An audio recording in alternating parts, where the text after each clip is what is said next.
Hello, I'm Doug Dibadome. Last minute project. Got my Navan bumper fixed and painted. Now it's time to put it on with the help of Joey. We got Zenki here.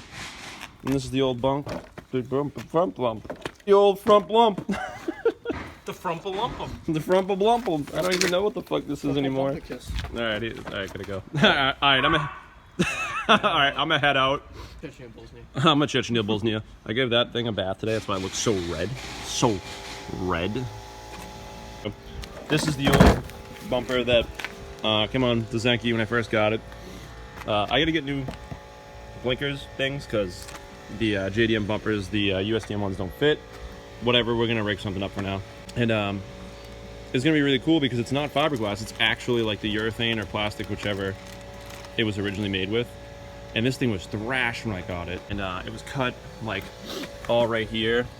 So like this was filled in, these side markers were deleted, which is pretty cool. Like these right here have them, but I don't like them, so fuck them. And it's awesome since it's OEM, everything just lines up perfectly. And we're gonna use the little quick disconnects with the push button pin styles so that they go on real easy, come off real quick. Then there's no hassle, so we're gonna do that and we'll let you know what's up. All right guys, Billy boys. So we use the little push pins, don't mind the little crack there. We kind of fucked up a little bit, but don't worry, we'll fix that. Look at that, boom boom. You know what? I'll take it for an old saved bumper that's still OEM. It's sick. Playing everyone.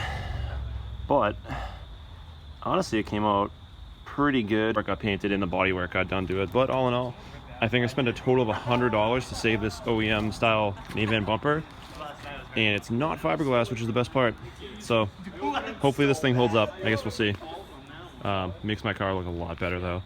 That old OEM bumper I had on here was garbage. So until next time.